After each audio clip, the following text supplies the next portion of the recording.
Saya Rati Haryanti dengan NPM 220218014.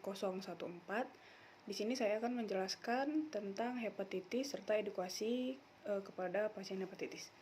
Yang harus kita tahu, pertama-tama hepatitis itu adalah peradangan pada hati atau liver yang bisa terjadi dikarenakan infeksi virus, bisa dikarenakan konsumsi alkohol yang berlebihan, kemudian penyakit autoimun, kemudian bisa dikarenakan konsumsi obat-obat tertentu dan infeksi cacing. Kemudian biasanya pada pasien hepatitis ini gejala yang didapati itu demam, mudah lelah, kemudian nyeri perut atau nyeri sendi, kemudian bisa didapati ikterik atau kuning pada kulit dan pada bola mata.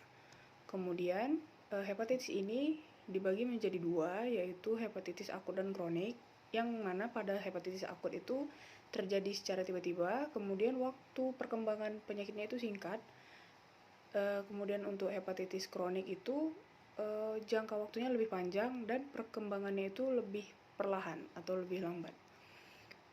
Hepatitis dibagi menjadi beberapa, akan saya jelaskan. Hepatitis A itu, yang pertama hepatitis A itu dikarenakan virus hepatitis A atau HAV ditularkan bisa melalui makanan, air minum yang terkontaminasi oleh feses si penderita.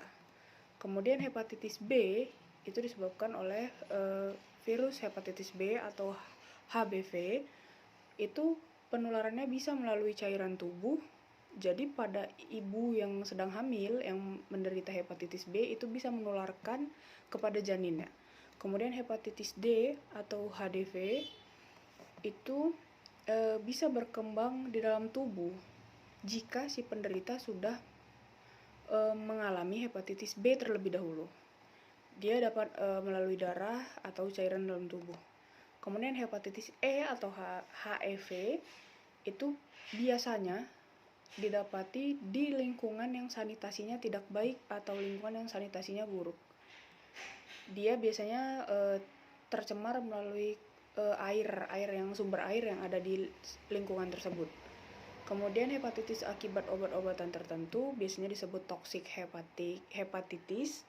Kemudian hepatitis akibat penyakit autoimun.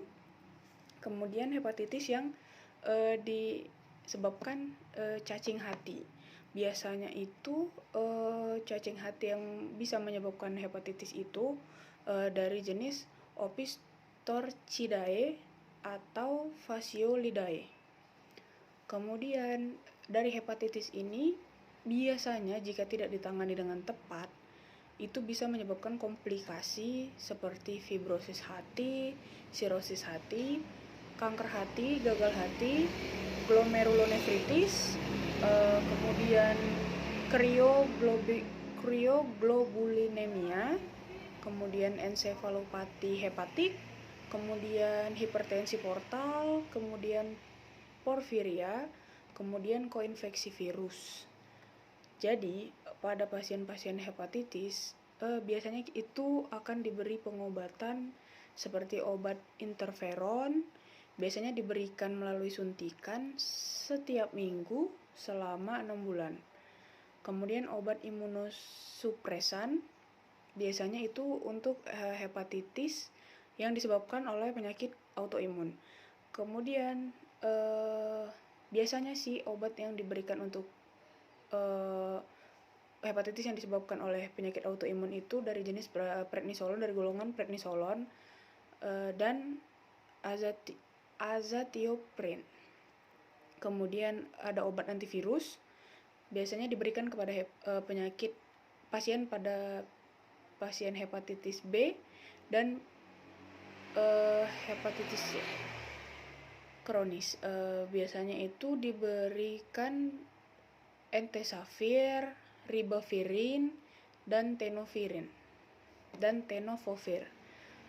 Kemudian obat pada hepatitis akibat cacing biasanya diberikan praziquantel atau albendazole. itu untuk hepatitis akibat cacing yang disebabkan oleh larva cacing Clonorchloris. Kemudian triclabendazole itu untuk penyakit hepatitis akibat cacing yang dikarenakan cacing fascioliasis. Kemudian untuk pencegahan dari hepatitis sendiri, biasanya kita lakukan vaksin. Kemudian bagi peminum atau pengkonsumsi alkohol, sebaiknya kita kurangi atau kita berhentikan. Kemudian menjaga kebersihan air, itu yang paling penting, seperti sumber air untuk kita mandi, untuk kita minum, itu harus dijaga sanitasinya, kebersihannya.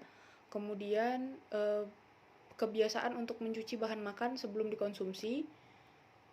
Kemudian apalagi untuk golongan seafood seperti jamur, tiram dan sebagainya, itu harus dicuci dulu sebelum dikonsumsi. Kemudian tidak berbagi pakai sikat gigi, misalnya dari kita terus kita pinjamkan ke adik atau ke kakak atau ke orang lain, itu tidak boleh. Kemudian tidak berbagi pisau cukur dan tidak bergantian menggunakan jarum suntik. Kemudian untuk pada tenaga medis yang bekerja di rumah sakit atau di pelayanan kesehatan, itu tidak menyentuh darah tanpa menggunakan handscoon atau sarung tangan. Jadi harus steril agar tidak terkontaminasi, karena kita tidak tahu, misalnya kita belum tahu nih ada darah yang terkontaminasi dari pasien hepatitis. Jadi cara mencegahnya itu harus menggunakan handscoon. Kemudian yang terakhir itu melakukan hubungan seksual yang aman, ya seperti contohnya menggunakan pengaman atau kondom, menggunakan alat kontrasepsi, terus tidak berganti-ganti pasangan. Jadi kita bisa mencegah terhindar dari penularan hepatitis. Baik, sekian dari saya. Terima kasih, dokter.